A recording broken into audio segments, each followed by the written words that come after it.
بسم الله الرحمن الرحیم. السلام علیکم ورحمت الله وبرکاته.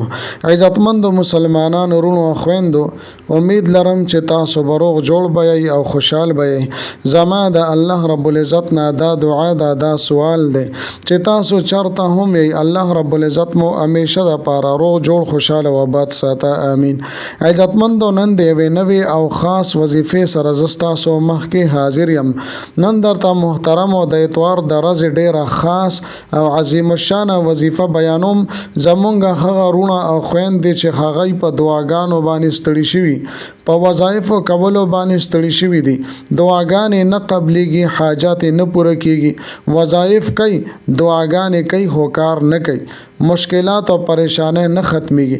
نو محترم او دا خاص او لاجواب وظیفه د اتوار د ورځې وکي په توجه سره، دیان سره، په کامل یقین سره د الله جل شانه په ذات باندې ان شاء الله تعالی چې دی وظیفه په برکت سره چې څه هم تاسو د الله رب العزت نه غواړئ، کریم رب ډیر زر عطا کوي. حاجات به مو پوره کیږي، مشکلات او پریشانی به مو الله جل شانه ختمي. محترم او ډیر عظیم الشان او ډیر خاص وظیفه ده. پوره توجه دیان سره هم نن تاسو دا په خپل ژوند کې یو پیر خامخا لازمان د ازمو کوي. زما عزتمندو، د ویډیو شروع کېدو نه مخکې تاسو ټولو ناظرین او سامعین په خدمت کې دا درخواست ده، پاول ځل باندې مزمانه چینل وزټ کړی و، دا چینل ملا تر اوسه پر سبسکرایب کړی نه، نو برای مهرباني دا چینل سبسکرایب کړئ. سبسکرایب سره خوا کې د ټلې ول نشان دی، دا تاسو کلیک کړئ او سلیکټ آل کړئ د دې لپاره چې د هر راتلونکي ویډیو نوټیفیکیشن تاسو ته ملاويږي. ځکه چې زما عزتمندو په دې چینل کې زه تاسو ته هر قسم مستند وظایف راوړم. هغه مستند وظایف چې ما ته خپل استادانو د هغه اجازه راکړې ده. د دې نه علاوه زما عزتمندو تاسو تعویذونه پکاروي، تاسو نقوش پکاروي، نو ما سره زما په واتس اپ نمبر باندې تاسو رابطه کولی شئ. محترمو، کچره تاسو د عظیم الشان او عالی شان وظیفه د اتوار پر ورځ باندې کول غواړئ، نو ویډیو اخیره پورې وګورئ او سکیپ کوئ ما. عزتمندو، دا وظیفه د اتوار د ورځې ډیره خاص او سرکونکې وظیفه ده. د دې د اثراتو زما عزتمندو تاسو ته هله پته ولګي کله چې تاسو دا پوره توجه دیان سره وکئ او کار تاسو سم شي. که د مال او دولت پریشانه کې راګیری، د رزق د مال دولت پتنګي کې راګیری، نو الله رب العزت په ډیر زر د رحم او کرم معاملې کوي.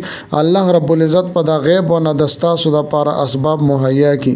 یا زما عزتمندو، سه حاجت مو ده، سخ نه سه حاجت مو ده، دلوي نلوي سه حاجت مو ده، یا ناممکنه حاجت ولې نوي، صرف یو ورځ تاسو دا عملو کوي، الله رب العزت په تاسو ته کامیابی در نصیب کی. د دې نه علاوه زما عزتمندو تاسو یو ځای کې رشتہ نکېږي، تاسو غواړئ چې دې ځای کې زمونږه رشتہ وشي، تاسو دا چاهت وي، خوخه وي، تاسو دا وظیفه وکئ، ان شاء الله تعالی الله رب العزت په تاسو ته من پسند ځای کې رشتہ درکړي. زما عزتمندو، دا ډیره اسانه وظیفه د طریقې کار ډیر زیات آسان دی.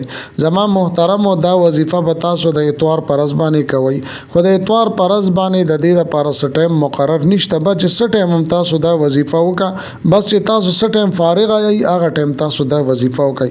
د فارغه مطلب دا دی تاسو وظیفې ته توجه دیان بالکل برابر وي، سنور څه ټینشن او څه مسله تاسو نه وي. نو زما محترم تاسو به یو ځای کې خاموشي سره کېنئ.